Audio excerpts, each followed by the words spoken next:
이번 영상에서는 챗 GPT가 잘못된 정보를 줄 때 과연 어떻게 바로잡을 수 있을지에 대해서 이야기를 해보려고 합니다. 아무리 GPT가 똑똑하다라고 하더라도요, 잘못된 답변에 대해서 당황하신 경험이 있으실 텐데요. 여기서 사실 간단한 설정 하나만 해두시면은 GPT가 아는 척하기보다는 정말로 모르면 모른다라고 솔직하게 말할 수 있도록 만들 수가 있습니다. 이 설정 하나로서 우리는 시간을 아끼고 잘못된 정보를 피할 수 있다는 점에서 상당히 유용한데요. 지금부터 구체적으로 알아보도록 하겠습니다. GPT를 쓰다 보면은 그럴듯한데 싶어가지고 답변을 믿었는데 막상 검색해보면 아무런 출처가 없거나 전혀 사실이 아닌 사례를 몇 번씩 겪게 됩니다. 이럴 때는 기대했던 AI의 도움은커녕이고 오히려 혼란만 커질 수가 있기 때문에 뉴스 기사라거나 보고서를 작성하다가 엉뚱한 정보를 인용해버리면은 전체 신뢰도에도 문제가 생길 수가 있다는 거예요. 그래서 많은 사람들이 이게 AI의 답변인지 그냥 추측인지 어떻게 구분하지라고 고민을 많이 하시는데요. 저도 역시 마찬가지로 같은 경험을 여러 번 했기 때문에 손쉽게 해결할 수 있는 방법이 딱 한 가지 있습니다.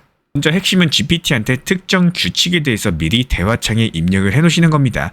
예를 들어가지고 잘 모르겠으면 모른다고 말해라. 추측이면 추측이라고 확실하게 밝혀줘라. 출처가 불분명한 정보는 확실하지 않음이라고 표시를 해달라. 이런 조건인데요. 이거를 한 번만 GPT 대화창에 입력을 해두시면은 그 이후의 대화에서 GPT가 함부로 단정을 짓거나 근거 없이 말하는 것들을 훨씬 더 줄여버리게 됩니다. 이 규칙의 예시를 들어보면은 다음과 같은 식으로 작성이 가능한데요. 이 대화창에서는 이 메모리를 업데이트해 이렇게 적으신 다음에 화면을 잠깐 멈추시고 현재 보이시는 6가지 조건들에 대해서 그대로 GPT에 타이핑 입력해 두시면 됩니다. 이렇게 입력을 해두면 어떤 효과가 있을까요? GPT가 우리가 입력한 이런 약속들을 기억을 하고 명확한 근거가 없을 때는 근거가 확실하지 않다라고 말을 하거나 모를 경우에는 모르겠다라고 대답을 하게 됩니다. 그래서 사용자는 답변을 곧이곧대로 믿기 전에요. 그 정보가 확실한지 아닌지를 미리 파악이 가능하겠죠. 실제로 자료 조사라거나 보고서를 만들 때 GPT가 그럴듯한 이야기를 했지만요. 사실은 출처가 없어서 틀린 경우가 많습니다. 예를 들어서 A라는 사건이 이러이러했다. 이렇게 GPT가 말을 했는데 막상 구글링 해보면은 그런 사건 자체가 없다라거나 사실이 아닌 적이 있다라는 거고, 이런 설정을 미리 해두시면은 GPT가 이 부분은 출처가 없다라고 미리 알려주다 보니까 우리가 이런 정보들을 참고할지 말지 판단 자체가 쉬워진다라는 거예요. 유튜브 채널을 시작하는데 장벽이 정말 낮다라는 거는 우리 시청자분들도 이미 알고 계실 거예요. 하지만 여기에서의 문제는 시작이 어렵다고 느끼시는 분들이 생각보다 많다라는 거, 막상 뭐부터 하셔야 될지 모르시는 분들이 많으신 것 같고요.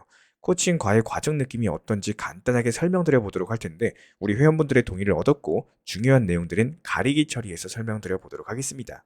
먼저 코칭 과정 자체가 시작되면 회원분께서 얼마만큼의 시간을 활용할 수 있는지, 어떤 분야, 주제에 자신이 있는지를 아셔야 되는 거고요. 어떤 채널의 주제를 설정할지가 가장 핵심이기 때문에 시간 활용과 일주일에 몇 개의 영상을 제작할 수 있을지, 채널의 주제를 잡기 위해서 설문조사를 먼저 시작을 합니다. 즉, 얼마만큼의 유튜브, 영상 제작에 대한 이해도가 있는지 파악을 해야지 코칭 과외 수업 난이도를 설정하고 시작이 가능하기 때문에, 내가 만약에 처음이고 완전히 모르시는 분들은 비교적 쉽게 풀어서 설명드리는 형태로 수업을 시작을 하고요.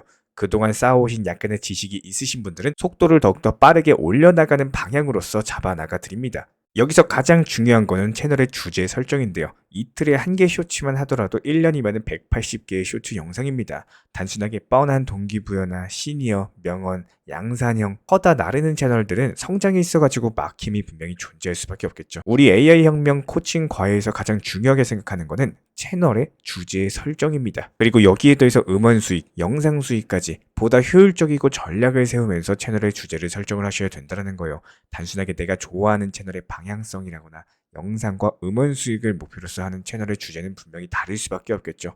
실제 코칭 과정에서도 그 이유랑 방향성을 잡아드리는 이유입니다. 대부분의 코칭과의 수업을 받으시는 분들께서는 직장인분들이 많이 계시기 때문에 비교적으로 평일 오전이라거나 오후 시간을 활용하기가 어려우신 분들이 많이 계십니다. 코칭과외를 받는 장점 중에 하나가 시간을 유동적으로 저녁에 수업이 필요하신 분, 밤 11시, 12시 같은 이런 시간적 제약이 있으신 분들이 많이 계시기 때문에 그분들께 맞는 시간대에 맞춰가지고 교육 코칭을 도움드리고 있고, 주말에 시간이 편하신 분들도 계시기 때문에 주말 수업도 충분히 가능하겠죠. 내가 쓸 수 있는 시간을 보다 효율적으로 쓰는 게 상당히 중요하다라는 거예요. 그리고 유튜브 자체가 처음이신 분들은 기본적인 편집 프로그램에서부터 막히시는 분들이 많이 계십니다. 저는 비싼 프로그램, 어려운 프로그램 쓰는 것들을 추천드리지 않습니다.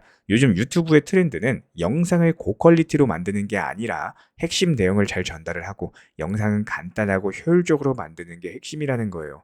실제 코칭 과외에서도 사용이 되는 프로그램에 대해서도 교육을 드리고 있는 이유이고요. 코칭 과외에서 가장 큰 장점은 영상을 제작하거나 채널을 키우다가 모르는 부분이 있을 때 하나씩 일일이 찾아보거나 머리 복잡하게 고민하는 게 아니라요.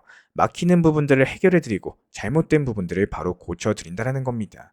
내가 궁금한 거는 A, B, C, D, E, F, G 중에 D에 해당하는 아주 일부 영역인데 이 영역을 찾고자 이 영상 저 영상 찾아보고 시간을 허비하는 게 아니라요. 이 영역이 막히기 전에 코칭을 드리거나 막혔을 때 이 부분만 빠르게 문제를 해결하고 다음 과정으로 넘어가야지 빠른 성장이 가능하겠죠. 그렇기 때문에 가장 중요한 거는 초반 알고리즘을 확장시키는 노하우 그리고 팁에 대해서 강조를 드리고 있는 이유는요. 채널을 개설하고 초반에 영상 조회수가 안 나오는 이유는 분명히 영상이라거나 그리고 혹은 무언가가 잘못 만든 채널입니다. 초반에 조회율을 끌어올리고 이탈률을 낮출 수 있도록 채널 방향을 잡아드리면서 그 외의 노하우를 알려드리는 이유도 빠른 성장을 하기 위함이라는 거고 제작한 대본이나 영상 같은 것들이 아쉬운 부분이 있으면은 피드백이나 수정해야 될 부분들을 지속적으로 안내해 드리는 이유는요. 제작할 때는 비교적 30분에서 1시간 정도의 시간이 소요되지만 시청하는 시청자 입장에서는 30초에서 1분짜리 영상입니다. 이 짧은 시간에 핵심만 잘 담아내고 효율을 끌어내실 수 있도록 영상 제작에 코칭 과외를 해드리는 이유이고요. 끝으로 피드백을 통해서 완성된 영상을 통해서 다시 한번 점검 도움 드리면서 나만의 영상을 그리고 더 나아가서 나만의 유튜브 채널을 그리고 그걸 더 넘어서 하나의 내 소중한 자산의 영역으로서 꾸준하게 평생 유튜브 채널을 키워나가실 수 있도록 코칭 과외의 일부 과정을 설명드렸습니다. 유튜브 채널은 절대로 단거리 달리기가 아닙니다. 초반에 길을 잘못 잡아놓으면 목적지까지 잘못된 길로 가시다 보면요. 결국에는 재미가 없고 중도에 포기하게 되기 때문에 절대로 혼자 하지 마세요. 저랑 같이 하세요. 현재 보시는 번호로서 코칭 과외라고 적어가지고 문자 신청 주시면은 제가 도움 드리도록 하겠습니다.